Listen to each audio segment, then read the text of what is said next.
We're hot on the trail of the elusive giant carnivorous land snail, Palephanta steady obscurity.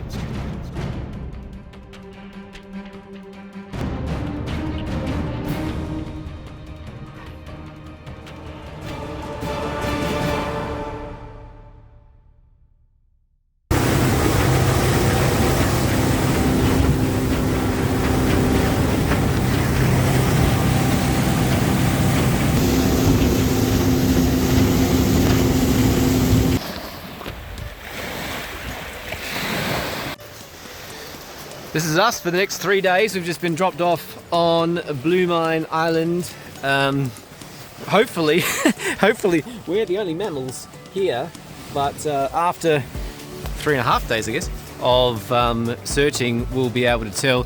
It's no secret that I am the world's biggest cactus fanboy, so whenever I get to a place, you're not allowed to take your own pack onto these islands because it's a biosecurity risk.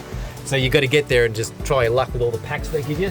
Seriously, there's packs here from Torpedo 7. Yeah, that's reputable. And then I go right at the back and look what I found. It's a Michlac. It's a cactus Michlac. Woohoo! Greatest pack in the world ever made. And there's one sitting here at the back. Beautiful, sweet, so happy. Good morning. Things a little bit blustery this morning on Blue Mine Island. Might actually be a rest day today, I think. Going to make a coffee and reassess. This is Wilson. I think he normally lives here while we're not here, and he seems to expect that we cook all his meals for him. I'm not sure how he has his coffee, but he's telling me it's a bit wet. It's probably going to be wet all day, so we might take his advice on that one. Just going to ask the dog, see what she thinks about the current conditions. Boy, it's a little bit blowy out there. Millie, would you like to go out in the field now, or are you kind of comfortable there at the moment?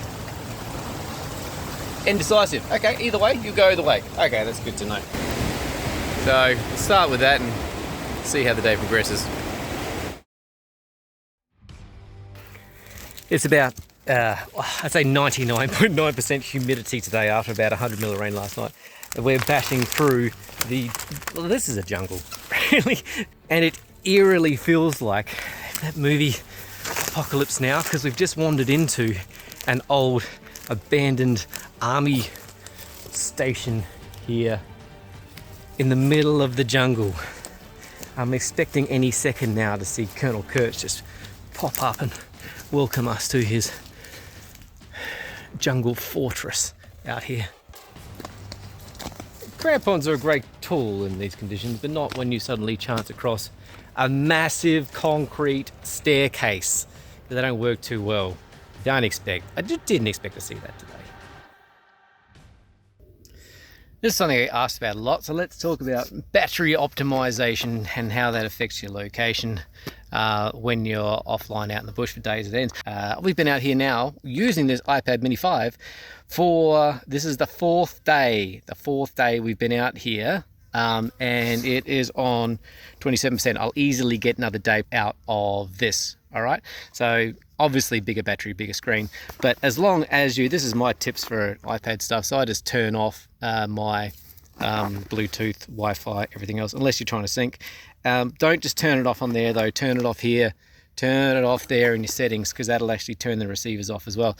I've also got out here the handy old Blackview 9600E, which is still going strong. A handy thing they've got now with FieldMaps is if you go into location sharing alerts, there's a little thing on there called battery optimization. It just pings less often. But the thing I'm talking about at the moment, so I've got 3 devices out here at the moment that I'm using. This is my Samsung S21. Leave the battery saver off, because if you leave it on, it will stop the GPS. Nothing to do with FieldMaps.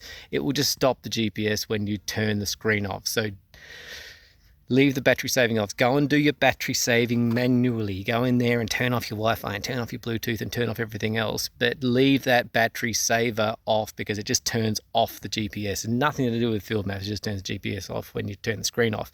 I'll be out here for 7 days without charging these devices. I'm going to use the iPad Mini 5 for the first 4 or 5 days, then switch over to the black view, and I'm going to keep on making stupid videos like this with the S21 and do some work on my laptop while I'm here, and I will have enough power for 7 days without charging everything if you do your settings right.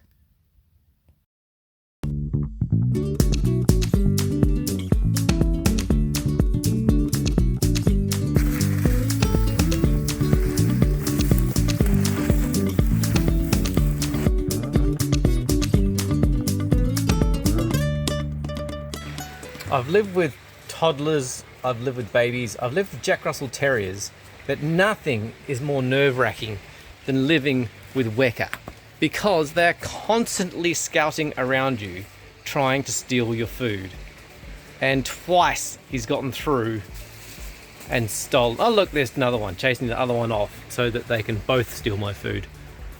Oh, look, and there's another one just there. While my back was turned, I reckon that was a ploy. I reckon these guys are like velociraptors. Those two just distracted me so the third one can come in from behind and kill me. Nah, he's not going to kill me. He's just going to try and steal my food.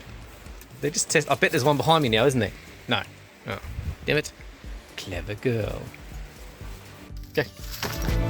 Yeah, let's go.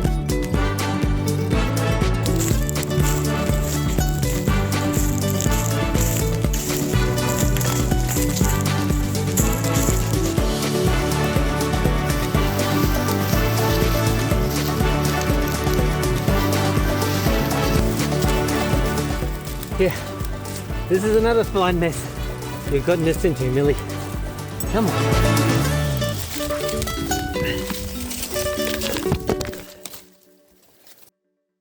We just came crashing out of the bush just here, landed on this track, and nearly landed on this guy right here. Out in the, I don't know if this is a natural habitat for it, but he's out there in the blazing sun in the middle of a track. You wouldn't think that's, maybe that's why they're so critically endangered. But we have just seen our first ever real live Paulophanta giant carnivorous land snail. 20 years, 20 years I've been trying to see one of these guys in the bush. It was worth it, wasn't it, Millie? Is that worth it? You're not that impressed, are you? No, it's not a target. It's not something she's really into. I'm stoked. That's a job well done.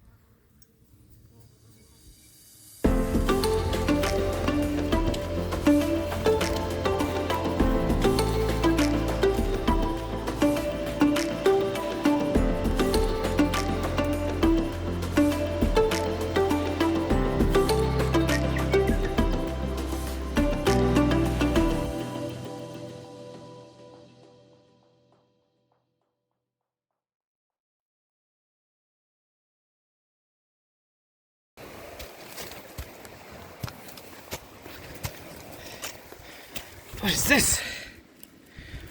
What is this just lying inconspicuously in the middle of the track? This is the shell of a Paulophanta. We found it, but what ate it though? Maybe it came off worse in a fight with a giant weta. Which is the alpha predator? The snail. Which is